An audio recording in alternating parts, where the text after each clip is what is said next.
नमस्कार, राधे राधे प्यारे भक्तों। भगवान श्री कृष्ण कहते हैं कि जो लोग कहते हैं कि उनके पास समय नहीं है, वास्तव में उनके पास समय तो होता है, बस उनकी प्राथमिकताओं में आपका स्थान नहीं होता।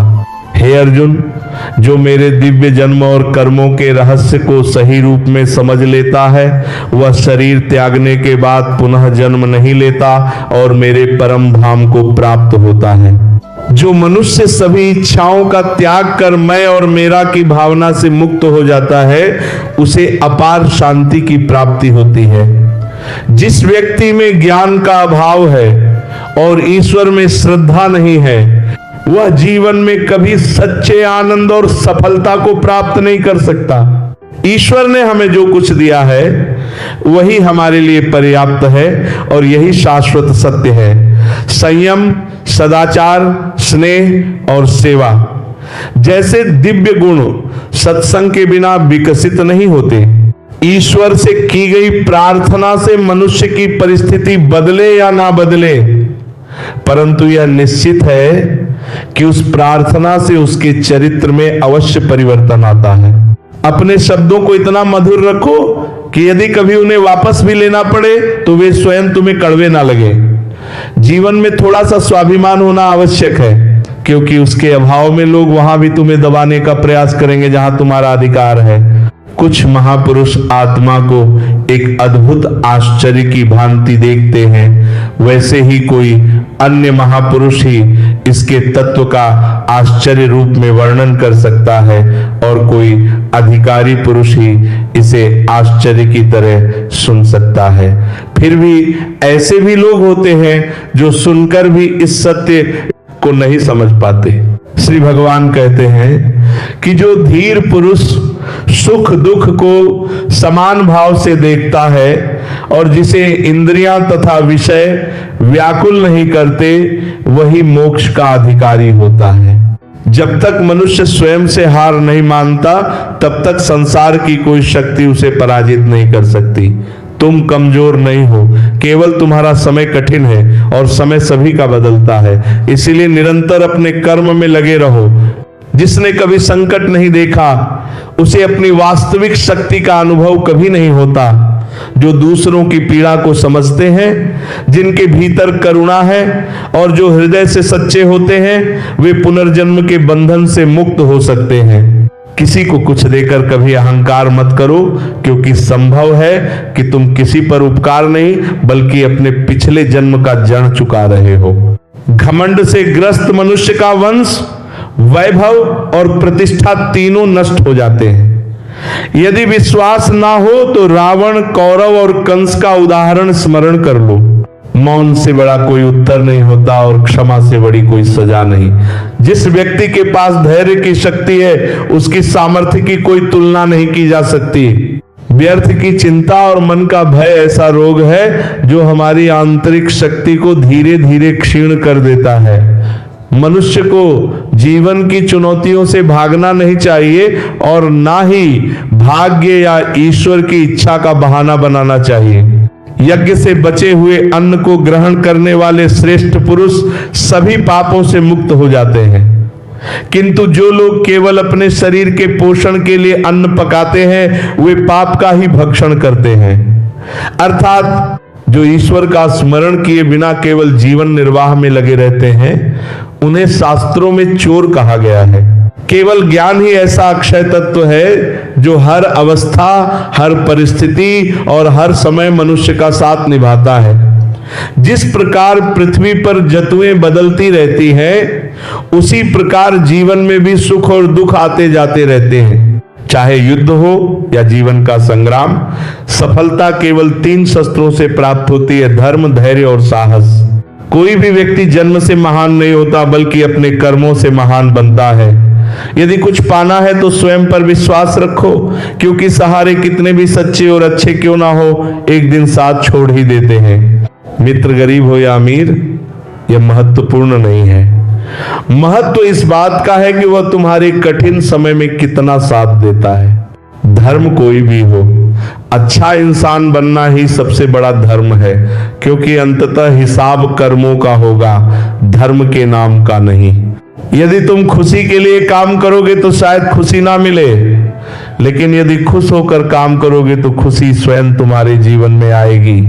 जब तुम दूसरों के लिए अच्छा चाहते हो तो वही अच्छाई लौटकर तुम्हारे जीवन में भी आती है। यही प्रकृति का नियम है। तुम्हारा मूल्य इस बात से तय नहीं होता कि तुम अभी क्या हो, बल्कि इससे तय होता है कि तुम स्वयं को क्या बना सकने की क्षमता रखते हो।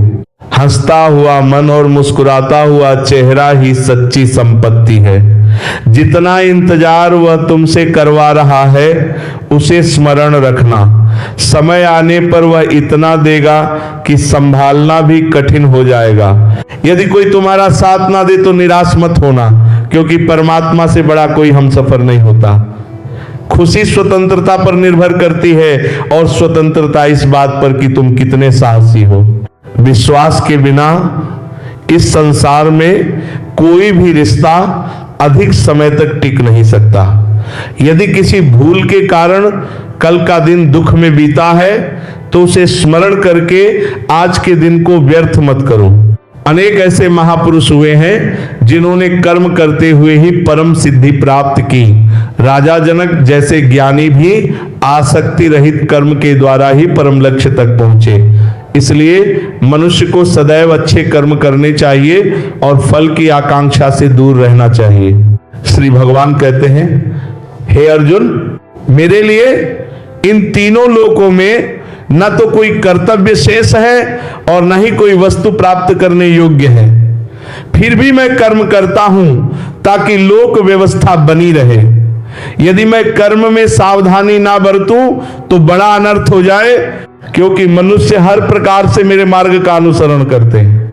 इस संसार में पराजित और दुखी व्यक्ति की सहायता बहुत कम लोग करते हैं, और यदि कोई थोड़ा सा सफल हो जाए तो भी बहुत कम लोग उससे प्रसन्न होते हैं। इसलिए अपना दुख हर किसी को मत बताओ और अपनी खुशी भी सबके सामने प्रकट मत करो। मनुष्य का आहार सदा सात्विक और संतुलित होना चाहिए। जो व्यक्ति ये नहीं समझता कि क्या खाना चाहिए, कितना खाना चाहिए, कहाँ खाना चाहिए और कैसे खाना चाहिए, वो परमात्मा को कभी नहीं पा सकता। यही जीवन का गूढ़ सत्य है। जो मंदबुद्धि मनुष्य केवल दिखावे के लिए यह कहता है कि उसने अपनी समस्त इंद्रियों को वश में कर लिया है, परंतु भीतर ही भीतर वह उन्हीं इंद्रियों के विषयों का चिंतन करता रहता है, ऐसा व्यक्ति मिथ्याचारी और दंभी कहलाता है। जो पुरुष परंपरा से हटकर चलता है, सृष्टि चक्र के नियमों का पालन नहीं करता और अपने कर्तव्यों से विमुख रहता है, वह इंद्रियों के भोगों में फंसकर पापमय जीवन जीता है और उसका जीवन व्यर्थ चला जाता है। इसके विपरीत जो मनुष्य आत्मा में ही रमण करता है, आत्मा में ही तृप्त रहता है और आत्मा में ही संतुष्ट हो जाता है, उसके लिए कोई बाहरी कर्तव्य शेष नहीं रहता। यहां आत्मा का अर्थ उस परम सत्य से है, और जो सत्य को समझकर उसी में आनंद पूर्वक स्थित हो जाता है, उसके लिए कर्तव्य का बंधन नहीं रहता। परंतु ऐसे महापुरुष इस संसार में करोड़ों में एक ही होते हैं। जिसे परमात्मा की अनुभूति हो चुकी है, उसके लिए ना तो कर्म करने से कोई विशेष प्रयोजन रह जाता है और ना ही कर्म न करने से उसका किसी भी प्राणी से कोई स्वार्थपूर्ण संबंध नहीं रह जाता। किंतु जो ज्ञानी है और जिन्हें ईश्वर के सत्य का बोध हो चुका है, उनके ऊपर यह उत्तरदायित्व अवश्य होता है कि उनके आचरण से किसी अन्य के मन में कर्म और कर्तव्य के प्रति अनादर उत्पन्न ना हो। इसीलिए ज्ञानी जन अपने जीवन से ऐसा उदाहरण प्रस्तुत करते हैं जिससे सामान्य जन भी अपने कर्तव्यों के पालन के लिए प्रेरित हो। तामसिक गुण वाले व्यक्ति आलस्य, प्रमाद और निद्रा में डूबे रहते हैं। राजसिक गुण वाले व्यक्ति बार बार शौर्य और बहादुरी का प्रदर्शन करते हैं, परंतु ज्ञानी मनुष्य यह समझता है कि वास्तव में उसके गुण ही उससे कर्म करवा रहे हैं, जबकि अज्ञानी ये मान बैठता है कि सब कुछ वही कर रहा है।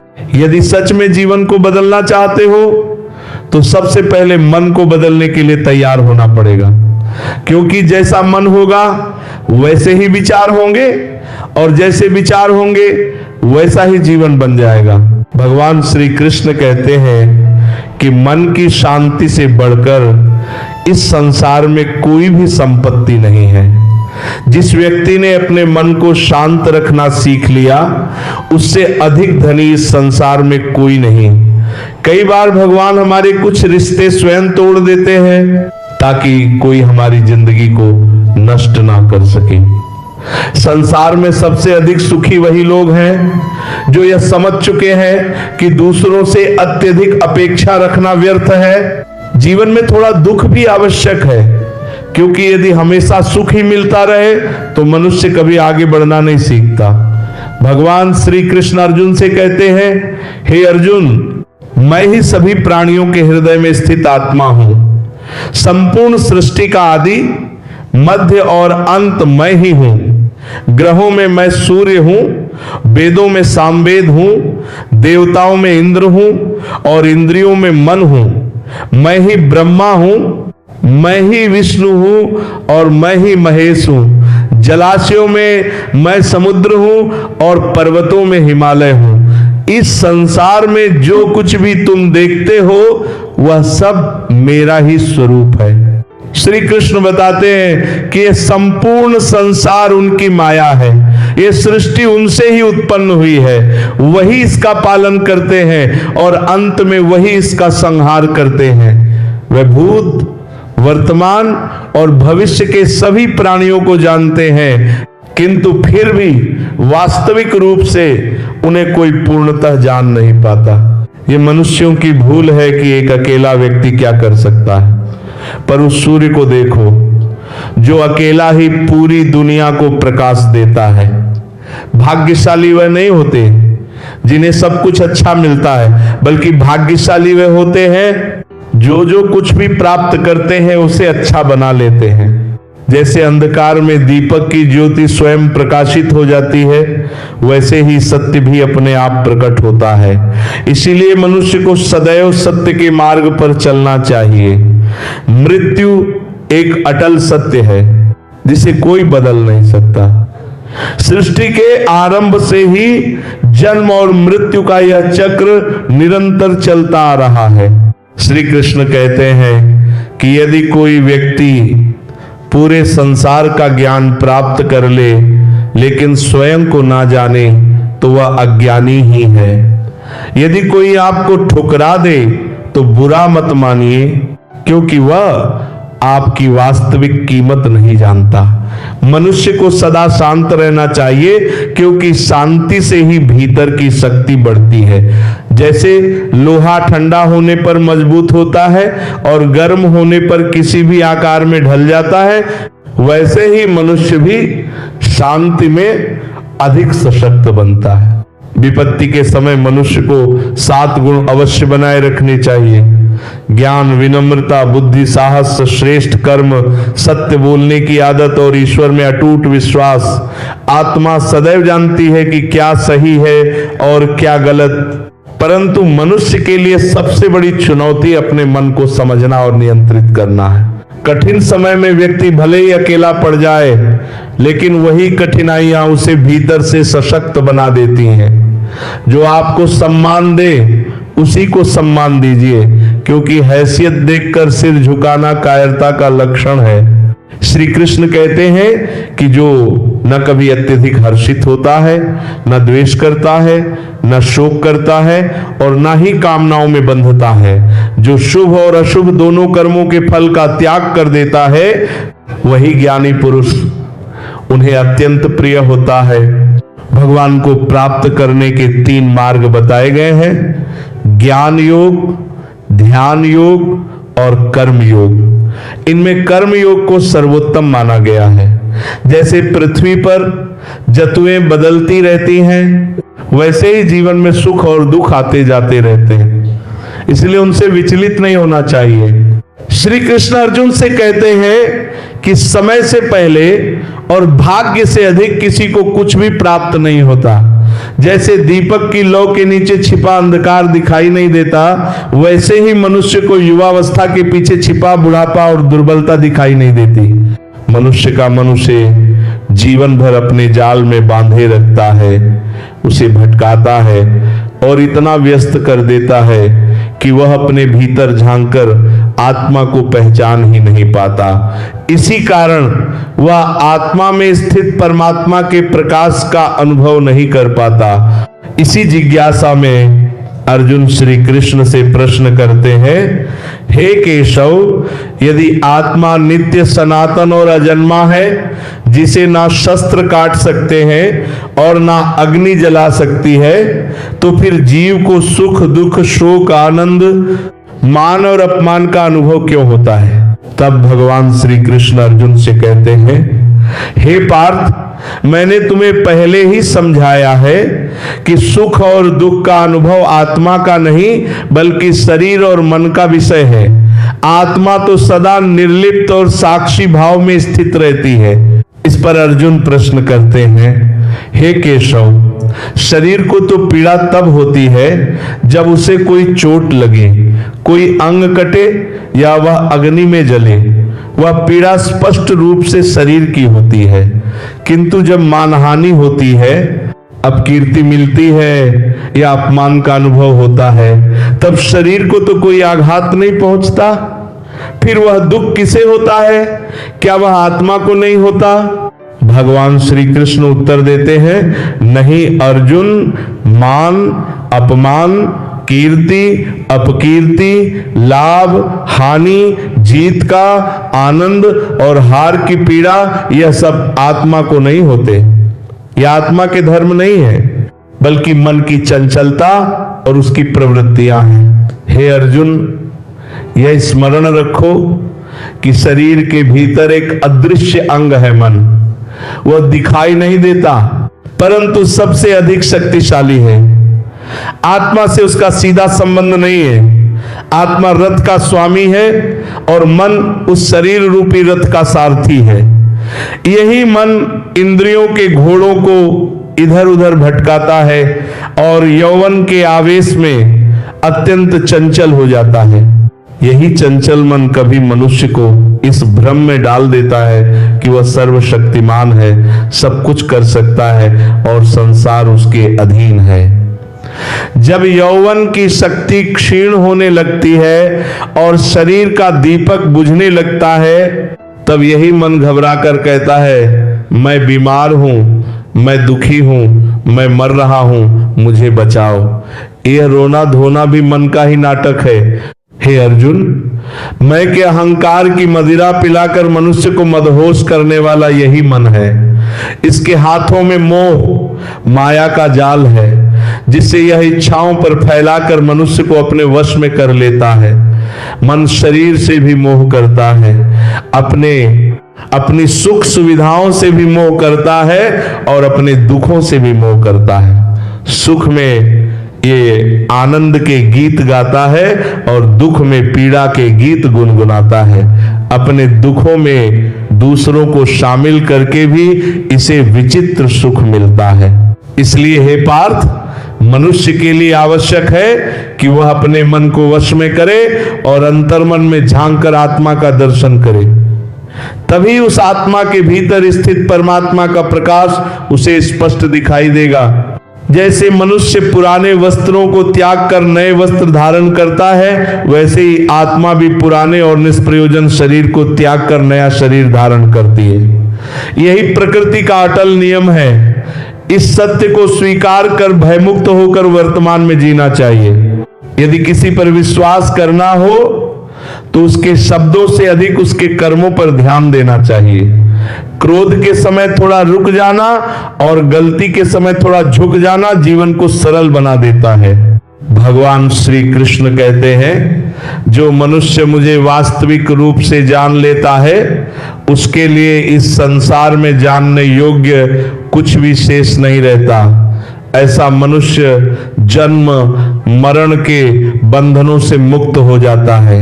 जो व्यक्ति भगवत गीता को पढ़कर उसके उपदेशों को अपने जीवन में उतार लेता है, उसके समस्त दुष्कर्मों का प्रभाव नष्ट हो जाता है। जो भाग्य में है वह दौड़ कर आएगा और जो भाग्य में नहीं है वह पास आकर भी चला जाएगा। जैसे हवा के झोंके दिशाओं को भटका देते हैं, वैसे ही मनुष्य की इच्छाएं उसकी बुद्धि को भटका देती हैं। सच्चा बुद्धिमान वही है जो दूसरों की विशेषताओं से सीखता है, उनसे तुलना या ईर्ष्या नहीं करता। शस्त्र केवल शरीर को घायल करते हैं, परंतु शब्द आत्मा तक को आहत कर सकते हैं। जो मनुष्य स्वयं को परमात्मा से अलग नहीं मानता और इस शरीर से भी अपना स्थायी संबंध नहीं जोड़ता, वही सदा के लिए जन्म मरण से मुक्त हो जाता है। यदि प्रसन्न रहना है तो जीवन के निर्णय अपनी परिस्थितियों को देखकर लेने चाहिए। जो लोग दूसरों को देखकर निर्णय लेते हैं वे सदा असंतुष्ट ही रहते हैं। जो आध्यात्मिक जागरूकता के शिखर पर पहुंच चुके हैं उनका मार्ग निस्वार्थ कर्म होता है, और जो भगवान से एकात्म हो चुके हैं उनका जीवन स्थिरता और शांति से परिपूर्ण होता है। मानव कल्याण ही भगवत गीता का मूल उद्देश्य है।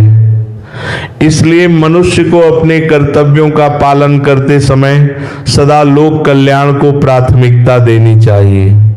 श्री कृष्ण कहते हैं, जो तुम्हारा साथ देता है तुम उसका साथ दो, जो तुम्हें धोखा देता है उसे त्याग दो। जहां तुम्हारा सम्मान ना हो वहां कभी मत जाओ, क्योंकि अपमान मनुष्य को भीतर से तोड़ देता है। जहां वर्षा नहीं होती वहां फसल नष्ट हो जाती है, और जहां संस्कार नहीं होते वहां पीढ़ियां नष्ट हो जाती हैं। श्री कृष्ण कहते हैं, वृद्ध अतीत में जीता है इसलिए निराश रहता है, युवा भविष्य में जीता है इसलिए निराश रहता है, किंतु एक बच्चा सिर्फ वर्तमान में जीता है इसीलिए सदा प्रसन्न रहता है। आज के दिन को कभी व्यर्थ मत जाने दो, क्योंकि किरण चाहे सूर्य की हो या आशा की, जब भी निकलती है तो सारे अंधेरे को मिटा देती है। खुद पर विश्वास करो, क्योंकि अगर तुम खुद पर ही विश्वास नहीं करोगे तो ईश्वर तुम पर भला कैसे करेगा। 3 इंसान 3 चीजों से हमेशा वंचित रहते हैं, गुस्से वाला सही फैसले से, झूठा इज्जत से, और जल्दबाज सफलता से। जब जिंदगी का ही कोई भरोसा नहीं तो जिंदगी में आए लोगों का भरोसा कैसे हो सकता है। जब जिंदगी साथ छोड़ सकती है तो जिंदगी में आए लोग क्यों नहीं। मूर्ख से बहस मत करो, वरना यह जाहिर होगा कि मूर्ख एक नहीं 2 है। अगर आप उस वक्त मुस्कुरा सकते हो जब आप पूरी तरह से टूट चुके हो, तो यकीन जानो कि आपको कोई तोड़ नहीं सकता। कोई भी चीज आपको उतनी खुशी नहीं दे सकती जितनी किसी रोते हुए की मुस्कुराहट दे सकती है। हर किसी पर विश्वास करना खतरनाक हो सकता है। लोगों को खोने से मत डरो, डरो इस बात से कि लोगों को खुश करते करते कहीं तुम खुद को ना खो दो। तमाम रिश्तों में सबसे कमजोर रिश्ता तुम्हारे जिस्म और रूह का है, जाने कब, कहां और कैसे टूट जाए। जो आंसू ईश्वर को याद करते हुए निकले वो आंसू ईश्वर को बहुत पसंद होते हैं। अपने अल्फाज यूं ही हर किसी को मत बताओ, क्योंकि हर कोई समझता नहीं है। जिंदगी में कुछ अरमान बारिश की बूंद की तरह होते हैं, जिन्हें छूने की चाहत में हथेलियां तो भीग जाती हैं पर हाथ हमेशा खाली रहते हैं। माँ सोचती बेटा आज भूखा ना रहे, और पिता सोचता है बेटा कल भूखा ना रहे। दुनिया में बस यही 2 रिश्ते हैं जिनका दर्जा भगवान से भी ऊपर है। नफरत करके क्यों बढ़ाते हो अहमियत किसी की, माफ करके शर्मिंदा करना भी बुरा नहीं। हमें अगर किसी में बुराई नजर आती है तो हम सबको बताते हैं, लेकिन जिसमें वो बुराई नजर आती है उसे नहीं बताते। जिंदगी को कभी खुला छोड़ दो जीने के लिए। बहुत संभाल कर रखी चीजें वक्त पर मिला नहीं करती। कहते खाली हाथ आए थे खाली हाथ जाएंगे। संस्कार और कर्म जो दिखते नहीं वही साथ लेकर आए थे और वही साथ लेकर जाएंगे। जो साथ नहीं जाएगा उसके लिए इतनी मेहनत करते हो तो जो साथ जाएगा उसका भी ख्याल रखा करो। आत्मा भी अंदर है और परमात्मा भी अंदर है। आत्मा के परमात्मा से मिलने का रास्ता भी अंदर है। खुद को खुद के अंदर ही खोजो। अपने कर्मों पर कभी तो विचार करो। छोटी सोच शंका को जन्म देती है और बड़ी सोच समाधान को।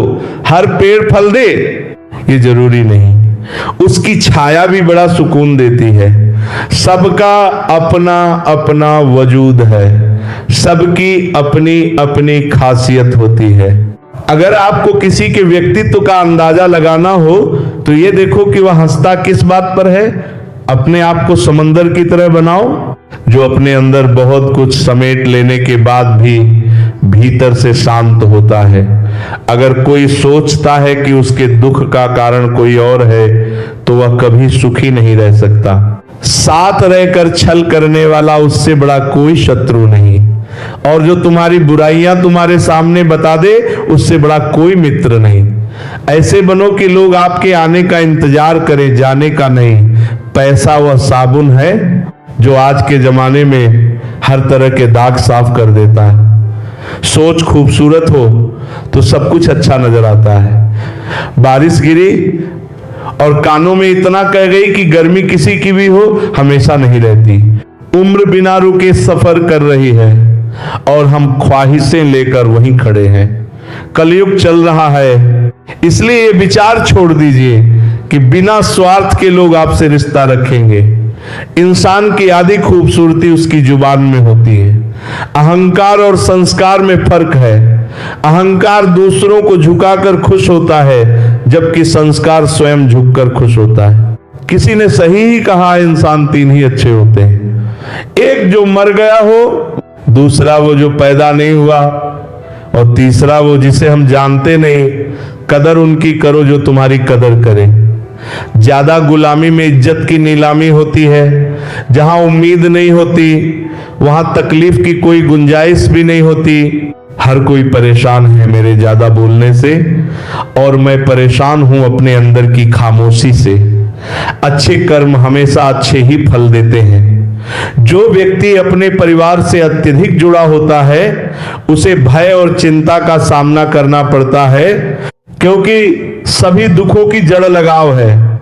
इसलिए खुश रहने के लिए लगाव को छोड़ देना चाहिए। जो हमारे चिंतन में रहता है वह करीब होता है, भले ही वास्तविकता में वह बहुत दूर क्यों ना हो। लेकिन जो हमारे हृदय में नहीं है वह पास होते हुए भी बहुत दूर होता है। जिसका ज्ञान बस किताबों तक सीमित है और जिसका धन दूसरों के कब्जे में है, वह जरूरत पड़ने पर ना अपना ज्ञान प्रयोग कर सकता है और ना ही अपना धन।